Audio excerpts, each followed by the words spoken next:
balance, balance, balance. A constant reminder of what could be looked at as a virtue of life. Things must happen in an order of balance. Balance creates order. One thing cannot exist without the other.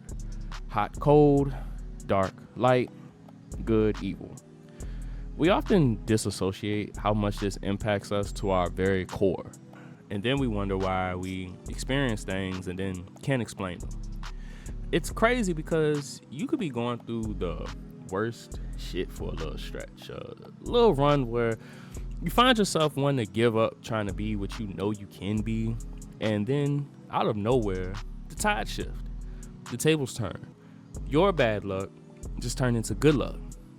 And once you realize it, especially if you can catch it in the moment, it becomes euphoric. That's how this weekend felt watching Tekken 8 at Evo Japan. Now, to any out of the know, Tekken has been going down an interesting space. In attempt to push a game, one known as a giant in its space, with gameplay mechanics unusual to the series before and questionable balance decisions, is one thing. Alienating your community and customer base, and also what would seemingly be looked at as damn near trolling them to their faces, is another. Tekken 8 started out great, came out the gates hot. But Season 2 saw things take a turn for the worse, and we've seen what looked to be a thriving installment in the series, but more hype than ever, slowly fade. We saw the GOAT Harada leave, and words started to grow about the future direction of Tekken. Still though, there was hope for Season 3, hope to turn this game around, hope to, right the wrongs and get this thing back rolling. And then Season 3 actually dropped. And wow. I can't remember the last time I've seen the Tekken community in this state. There's been hard times for sure, but not like this. I mean, pros were leaving, fans were leaving. All hope was gone, like completely. It was a harsh reality of what just was. This is Tekken now. You can get with it or get lost. It's that simple. But what once felt like neglect from the devs turned into, servitude? It felt like they actually heard the community calling out to them because they stopped calling.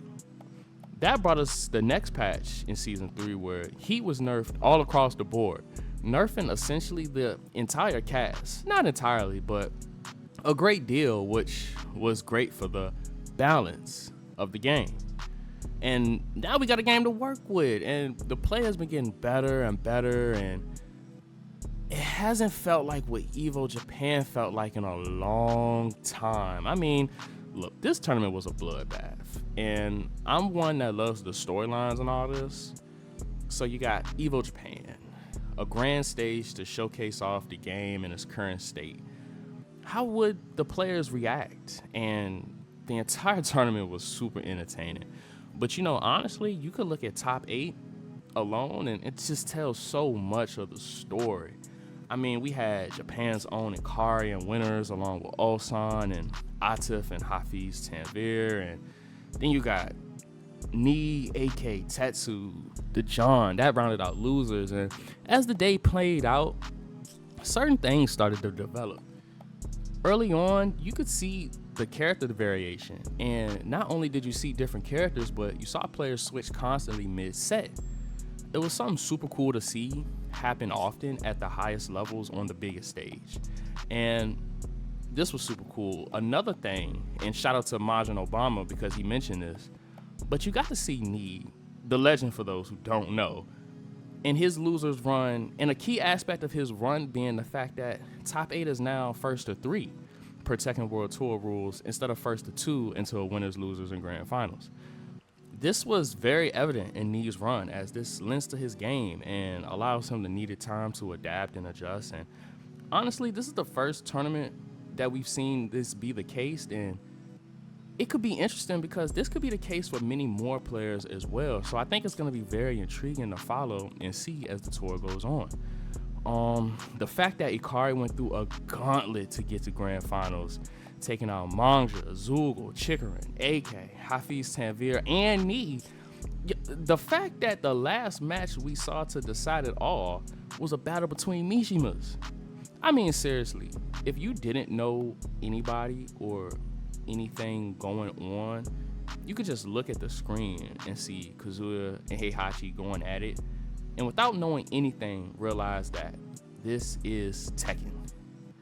It was honestly just a great feeling to watch. There's so many more storylines as well that could continue to develop, and it'll be interesting to follow as the tour continues, because this is only the beginning, and we might start to see the vibe around Tekken shift.